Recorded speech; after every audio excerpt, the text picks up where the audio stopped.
Hello everybody and welcome to Forever Rugby on Forever Sports, and the Bulls have just dominated the Pumas 48 points to 31, a really high scoring affair in Nelspruit, and a game that kind of just never seemed to end. But yeah, I mean, and I use the word dominate not so much in the scoreline. It was 17 points. I wouldn't exactly call it a thrashing or anything, but just it was proper Bulls rugby. I mean, Jake White and Bulls are a match made in heaven. We are talking about a big physical side that will just physically dominate you, physically outlast you, just are relentlessly big and physical against the side. And that's the problem. And the Pumas just couldn't compete.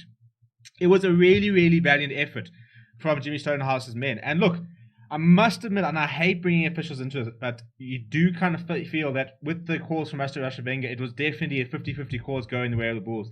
There were definitely 3 or 4 calls which I thought were really, really poor from Rasta, and it was picked up by Jimmy Stonehouse. You know, they had an interview with him as part of the whole trying to enhance the broadcast situation, having interviews with the coaches during the game. And Jimmy Stonehouse said, I can't actually believe what I'm seeing in front of me. He said, it's just all one way. There's nothing going for us, basically, implying that there was just that Rasta Rashavenga was doing the Pumas no favor, and that all the calls were going towards the Bulls, or to the Bulls, I suppose. And to be fair, and I hate bringing officials into this, I did definitely feel there were a couple of tackles. I mean, there was a penalty towards the end of the first half, which was supposed to be hands in. I think it was on Makordana, and I thought it was a really poor call. And there was also a tackle. I think it was on I don't know, Marco Jansford or Marcus Porchita, but it was by Ali Imgajima and Sebastian de Klerk when they both tackled him at the same time. And with the momentum of the tackle, you know, sort of bounced the guy up, him up, and then it was judged to be a tip tackle, and it really was a tip tackle. It was just a really good defensive read by Ali Imgajima, who I thought was very good today, actually. And yeah, it was just those small sort of things. You kind of just felt that 50-50. I thought that the Pumas alluded to it in the first half. A lot of times at rucks, at mauls, and stuff like that, where Bulls players often had their arms around Puma players' necks, stuff like that, trying to move players away. So I think there was a little bit of sort of 50-50 calls that didn't seem to go to the Pumas' way. So I think I feel sorry for them, but I thought they were very, very valiant, and it's a fantastic side to watch when they're playing well. You know, probably much more expressive than the Bulls are. Got a very nice backline. You know, people like David Williams, Ali Ngajima, you know, Tapiwa Mafura. I mean, a fantastic offload he had in the first half. When Brandon Valentine went over for that first try, it was brilliant rugby. So the Pumas are a very nice team to watch. Look, most Jimmy Stonehouse teams are very nice to watch. You know, they're quite expansive. They like to go from one end to the other. We saw that. We saw them trying to use their wings as much as possible. They just can't match up front. You know, that Bulls pack. You know, I thought Janko Swanepoel was very good. I thought Joe Fonseca was pretty good. Tim Mugabe was everywhere in his own car, led very well. WJ Steenkamp was solid. You know, Janko Ace coming off the bench scoring the try. Werner Gauss was pretty good when he came on, I thought. It's just a really big and good Bull side. And, you know, I thought Chris Smith had quite a good game, kicked quite nicely, and I think he's a very, very capable deputy, and I think he's sitting there with a lot to prove at the moment with the imminent arrival of Johan Goosen. So I think he feels that he needs to try and prove that, you know, he is capable of being a reserve flower half, and that Johan Goosen needs to go and cover fullback or something. To be fair to him, he's doing a pretty good job. I thought Shavino Yarkos also continues to look quite dangerous. Josh Tambwe had a very nice debut, almost had a try, but just a very hard worker. You know, we know he's out and out pace, but I thought that, you know, he's going to be a useful player for the Bulls. Defense has always been a little bit of an issue for him, so they can fix that. He's a very good finisher. He's very fast. He's a very hard worker. And I thought Mbroza Pierre was pretty solid. Almost had a brilliant try-saving tackle at the beginning. I thought he had actually managed to do it. But yeah, so it was just a game where, look, defense-wise, I mean, I don't know what the official tackle statistics are. Unfortunately, it's very difficult to find any stats about these games because I don't get loaded. I mean, even when they do get loaded, like a day later, it's only sort of the amount of penalties and stuff like that. So I don't have any stats on me. But, you know, like you look at the Bulls' tries, and they were all just, you know, just too powerful. You know, rolling mauls off the side of rucks. They just outmuscled the Pumas, who were very valiant in defense. They tried really hard to try and front up.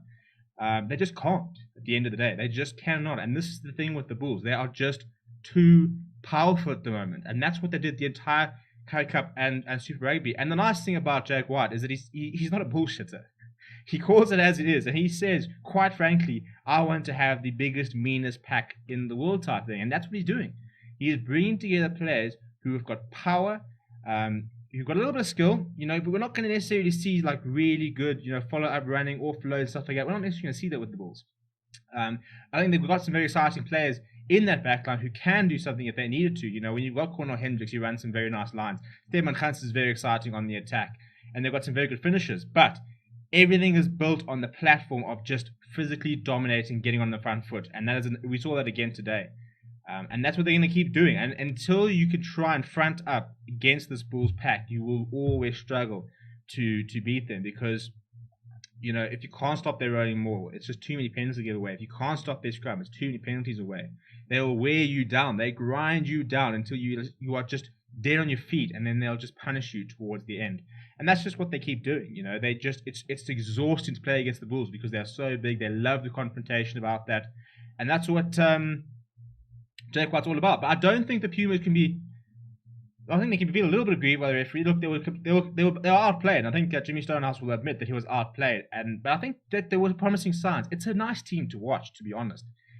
Some of some of what we saw over the match, there were some really bright moments from the Pumas. Some very nice tries being scored. The first try was gorgeous, with really nice offloading and stuff for Brandon Valentine. A really smart offload by Tio Mafura. They're a very watchable side. It's exciting watching the Pumas, and despite losing, they're a side that never gives up. So they will play for the full 80 minutes, going after sides, trying to get those victories. So it's a good side to watch, and I think that it's a side that until they get reinforced, they're always going to struggle to compete. The same as the Greek was, the same as the Elephants. At the end of the day, there's such a poor distribution of talent across the country that there's just this huge gulf in quality. Where you've got the four sides, a little bit down you've got the Cheetahs, and after that it's quite a while down in terms of the quality up against the Greek was. And that's why we see a second string Bulls side, second string Stormers side beating your first string Pumas and Greek side. Look, there were quite a few changes in the Greek side, in the Pumas side, so it wasn't quite their first team. But the point is that you're seeing a lot of changes being made by the big teams, playing young teams, playing very inexperienced teams, players that are trying to, on the fringe and stuff like that, and they're still beating the Greek, the Pumas, the EP Elephants. And that's a little bit of a concern, because it just shows you that what the big franchises have in their reserves and in their junior setups are better than what these other sides have. And how are we ever going to have a competitive Curry Cup if that is the case? So I really think we need to look at a better loan system where fringe players are being loaned to these sides of Curry Cup so we can try and strengthen the other side. So we can try and get to a situation where we've got 7, 8 top franchises or teams in the country. And it's not just limited to the top teams. And I think that's the biggest problem. But in terms of tonight, a well deserved victory by the Bulls. They continue to impress. They've got, the depth they seem to have is quite incredible. And that bodes really, really well for Jake White. And he talks about the fact that he doesn't want average players at his union. So he's being ruthless. And I like it about him, to be honest. Just straight to the point. He said, I can't take average players to Europe. So you now have 3 or 4 matches to prove to me that you can play in Europe and that you deserve to be in the squad, or else I'm going to cut you. I'm going to leave you dry. I'm going to send you packing. You're off to play the Pumas or something like that. But yeah, let me know what you thought of the game down in the comments below. Do smash a like on the video. Subscribe to the channel. 2 very interesting matches today. Lots of points being scored, which is quite cool. It's quite nice and watchable. Hopefully much of the same tomorrow as the EP Elephants host a very young side of the Lions before the Sharks travel to Bloemfontein to take on the Cheetahs. A very, very good match is in store for us. We will be live for that match tomorrow at 7 o'clock, so make sure you come and hang out with us and just chat everything rugby. Thank you very much for watching. My name is Stephen, and as always, I will see you very soon.